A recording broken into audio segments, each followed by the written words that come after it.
Item ಯಾವುದೇ ಇರಲಿ try ಮಾಡಿ ಆಚಿ ಚಿಕನ್ ಮಸಾಲಾ. ಸೊಸೆಯ ಅನೈತಿಕ ಸಂಬಂಧಕ್ಕೆ ಅಡ್ಡಿಯಾದ ಅತ್ತೆಯ ಕೊಲೆ ಪ್ರಕರಣಕ್ಕೆ ಸಂಬಂಧಪಟ್ಟಂತೆ ಮಾಹಿತಿ ಲಭ್ಯವಾಗ್ತಾ ಇದೆ. ಅತ್ತೆಯ ಕೊಲೆ ಆರೋಪಿಗಳಿಗೆ ಜೀವಾವಧಿ ಶಿಕ್ಷೆ ಪ್ರಕಟಗೊಂಡಿದೆ. ಹೌದು, 2021 ಜುಲೈ 19ರಂದು ನಡೆದಿದ್ದ ಪ್ರಕರಣ ಇದು. ಸೊಸೆಯ ಅನೈತಿಕ ಸಂಬಂಧಕ್ಕೆ ಅಡ್ಡಿಯಾದ ಅತ್ತೆಯ ಕೊಲೆ ಪ್ರಕರಣ. ಅತ್ತೆಯನ್ನು ಕೊಂದ ಆರೋಪಿಗಳಿಗೆ ಜೀವಾವಧಿ ಶಿಕ್ಷೆ ಪ್ರಕಟವಾಗಿದೆ. 2021 ಜುಲೈ 19ರಂದು ತುಮಕೂರಿನಲ್ಲಿ ನಡೆದಿದ್ದಂತಹ ಪ್ರಕರಣ ಇದು. ಈ ಪ್ರಕರಣದ A1 ಬಾಲಚಂದ್ರಗೆ ಜೀವಾವಧಿ ಶಿಕ್ಷೆ, ಪ್ರಕರಣದ A2ಗೆ ಅಂದರೆ ಲತಾಗೆ 3 ವರ್ಷ ಜೈಲು ಶಿಕ್ಷೆ.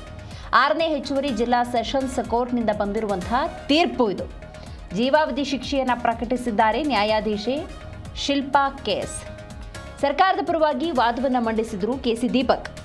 ಪ್ರಿಯಕರನ ಜೊತೆ ಅತ್ತೆಯ ಕೊಲೆಗೆ ಸಂಚು ರೂಪಿಸಿದ್ದ ಸೊಸೆಗೆ ಇಲ್ಲಿ ನೀವು ಗಮನಿಸಬಹುದು ಶಿಕ್ಷೆಯನ್ನು ಪ್ರಕಟ ಮಾಡಲಾಗಿದೆ.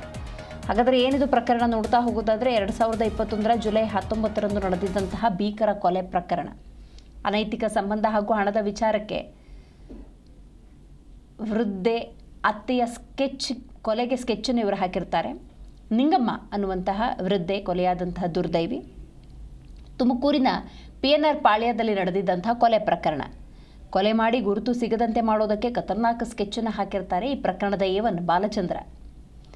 ಸೊ ಈ ಪ್ರಕರಣವನ್ನು ಗಂಭೀರವಾಗಿ ಪರಿಗಣಿಸಿದಂತಹ ಪೊಲೀಸ್ನವರು ವಿಚಾರಣೆಯನ್ನು ಸೂಕ್ತ ರೀತಿಯಲ್ಲಿ ನಡೆಸಿದ್ರು. ಸದ್ಯ ನ್ಯಾಯಾಲಯದಿಂದ ಶಿಕ್ಷೆಯ ಪ್ರಮಾಣ ಪ್ರಕಟವಾಗಿದೆ. 2021 ಇಸ್ವಿಯಲ್ಲಿ ತುಮಕೂರು ನಗರ PNR ಪಾಳ್ಯದಲ್ಲಿ ವಾಸ ಇರತಕ್ಕಂಥ 1ನೇ ಆರೋಪಿ ಬಾಲಚಂದ್ರ BMTCಯಲ್ಲಿ ಸರ್ಕಾರಿ ನೌಕರಾಗಿ ಡ್ರೈವರ್ ಕೆಲಸ ಮಾಡ್ತಿರ್ತಾನೆ. ಅದೇ ರೀತಿ PNR ಪಾಳ್ಯದಲ್ಲೇ ವಾಸ ಇರತಕ್ಕಂಥ 2ನೇ ಆರೋಪಿ ಲತಾ ಅಂತೇಳಿ ಇವರು ಕೂಡ ಅಲ್ಲೇ ವಾಸ ಆಗಿರ್ತಾರೆ. PNR ಪಾಳ್ಯ ಇರ್ತಕ್ಕಂಥ ಲತಾ ಅವ್ರಿಗೆ ಗಂಡ ನಿಂಗಪ್ಪ ಅಂತ ಹೇಳ್ತಾರೆ, ಅವರು ತೀರೋಗಿರ್ತಾರೆ. ಆ ಮನೆಯಲ್ಲಿ ಮುಂಚೆ ಅವ್ರ ತಂದೆ, ಅವರ ತಾಯಿ ನಿಂಗಪ್ಪ, ಲತಾ ಅವರು ಮತ್ತು ಮಕ್ಕಳು ವಾಸ ಆಗಿರ್ತಾರೆ. ಆ ನಿಂಗಪ್ಪ 2ನೇ ಆರೋಪಿ ಲತಾ ಹಂಗ ತೀರೋದ ನಂತರದಲ್ಲಿ ಅತ್ತೆಗೆ ಸರಿ ನೋಡ್ಕೊಳ್ತಾ ಇರಲಿಲ್ಲ. ಈ ಪ್ರಕರಣದಲ್ಲಿ ನಿಂಗಮ್ಮ ಅಂತೇಳಿ ಅವರ ಅತ್ತೆ, ಅವಳೇ ತೀರೋಗಿರೋದು. ಅವಳನ್ನ ಈ 1ನೇ ಆರೋಪಿ ಬಾಲಚಂದ್ರ, 2ನೇ ಆರೋಪಿ ಅವರು ಈ ಕೊಲೆ ಮಾಡಿಸ್ಬೇಕು ಅಂತ. ಈ ಬಗ್ಗೆ ಹೆಚ್ಚಿನ ಡೀಟೇಲ್ಸ್ ಅನ್ನು ನಮ್ಮ ಪ್ರತಿನಿಧಿ ಮಂಜುನಾಥ್ ನೀಡ್ತಾ ಹೋಗ್ತಾರೆ. ಮಂಜುನಾಥ್, 2021 ಜುಲೈ 19ರಂದು ನಡೆದಿದ್ದಂತಹ ಭೀಕರ ಕೊಲೆ ಪ್ರಕರಣ ಇದು. ಈ ಪ್ರಕರಣಕ್ಕೆ ಸಂಬಂಧಪಟ್ಟಂತೆ ನ್ಯಾಯಾಲಯ ಕೊಟ್ಟಿರುವಂತಹ ಆದೇಶ ಏನು?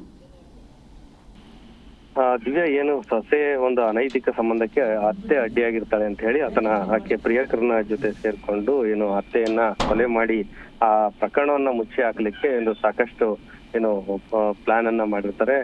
ಆ ಮಾಸ್ಟರ್ ಪ್ಲಾನ್ ಅನ್ನ ಪೊಲೀಸರು ಬೇಯಿಸುವಲ್ಲಿ ಸಫಲರಾಗಿರ್ತಾರೆ. ಈ ಒಂದು ಪ್ರಕರಣಕ್ಕೆ ಸಂಬಂಧಪಟ್ಟಂತೆ ಈಗ ಈ ಆರೋಪಿ ಇಬ್ಬರು ಆರೋಪಿಗಳಿಗೆ ಈಗ ತುಮಕೂರಿನ ನ್ಯಾಯಾಲಯ ಈಗ 3 ವರ್ಷ ಜೈಲನ್ನ ಶಿಕ್ಷೆಯನ್ನ ವಿಧಿಸಿರ್ತಕ್ಕಂಥದ್ದು. ಜೊತೆಗೆ ಬಾಲಚಂದ್ರ ಆರೋಪಿ ಇದ್ದಾನೆ, ಅವನಿಗೆ ಶಿಕ್ಷೆಯನ್ನ ವಿಧಿಸಿರ್ತಕ್ಕಂಥದ್ದು.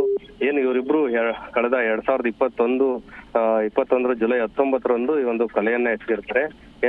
ಈಕೆ ನಿಂಗಮ್ಮ ಅಂತಕ್ಕಂಥ ಅತ್ತೆ ಏನಿದ್ದಾಳೆ, ಈಕೆ ತಮ್ಮ ಅಕ್ರಮ ಸಂಬಂಧಕ್ಕೆ ಅಡ್ಡಿಯಾಗಿದ್ದಾಳೆ ಅಂತಕ್ಕಂಥದ್ದಾಗಿ ಆಕೆಯನ್ನ ಕೊಲೆ ಮಾಡಿರ್ತಾರೆ. ಈ ಘಟನೆ ತುಮಕೂರಿನ PNR ಪಾಳ್ಯದಲ್ಲಿ ಒಂದು ಘಟನೆ ನಡೆದಿರುತ್ತೆ. ಈಕೆಯನ್ನ ಕೊಲೆ ಮಾಡಿ ಮೃತದೇಹವನ್ನ ರೈಲ್ವೆ ಹಳಿಗಳ ಮೇಲೆ ಹಾಕಿ ಬಾಡಿಯನ್ನ ತುಂಡು ಮಾಡಿ ಮತ್ತೆ ಬಳಿಕ ಸಾಕ್ಷ್ಯ ಸಿಗಬಾರ್ದು ಅಂತಕ್ಕಂಥದ್ದಾಗಿ ಲಾರಿಯ ಟ್ರಕ್ ನಲ್ಲಿ ತಲೆಯನ್ನ ರುಂಡವನ್ನ ಹಾಕಿ ಕಳಿಸಿರ್ತಾರೆ.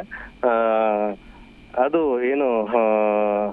ಇಳಕಲ್ ಭಾಗದಲ್ಲಿ ಅಲ್ಲಿ ಪೊಲೀಸರಿಗೆ ಆ ತಲೆ ಪತ್ತೆ ಆಗಿರುತ್ತೆ. ಅಲ್ಲಿಂದ ಪೊಲೀಸರು ಅದನ್ನ ಮೃತದೇಹದ ಪತ್ತೆಗಾಗಿ ತುಮಕೂರಿಗೆ ಆ ರುಂಡವನ್ನ ಕಳಿಸಿರ್ತಾರೆ. ಬಳಿಕ ಅಲ್ಲಿಂದ ಇಲ್ಲಿ ತುಮಕೂರು ನಗರ ಪೊಲೀಸರು ಕೂಡ ಅದನ್ನ ಪ್ರಕರಣವನ್ನ ಭೇದಿಸ್ಲಿಕ್ಕೆ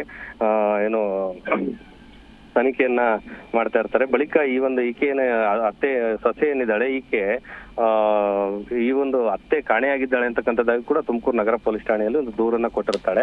ಈ ಪ್ರಕರಣನ ತುಮಕೂರು ಪೊಲೀಸರು ಭೇದಿಸ್ತಾ ಇರ್ತಾರೆ. ಇದೇ ಸಂದರ್ಭದಲ್ಲಿ ರುಂಡ ಪತ್ತೆಯಾಗಿರುತ್ತೆ. ಈ ಎಲ್ಲಾ ಮೃತದೇಹಗಳನ್ನ ಕ್ರೋಢೀಕರಿಸಿ ಮೃತದೇಹದ ಗುರುತನ್ನ ಪತ್ತೆ ಹಚ್ತಾರೆ. ಇದಾದ ಬಳಿಕ ಈ ಪ್ರಕರಣ ಕೊಲೆ ಪ್ರಕರಣ ಬಂದಿರತಕ್ಕಂಥದ್ದು. ಸದ್ಯ ಈಗ ತುಮಕೂರು ನ್ಯಾಯಾಲಯ ಇವರಿಬ್ಬರಿಗೂ ಕೂಡ ಶಿಕ್ಷೆಯನ್ನ ಪ್ರಕಟಿಸಿ ತೀರ್ಪನ್ನ ನೀಡಿದೆ. ಥ್ಯಾಂಕ್ ಯು ನಿಮ್ಮೆಲ್ಲ ಮಾಹಿತಿಗಾಗಿ ಮಂಜುನಾಥ್.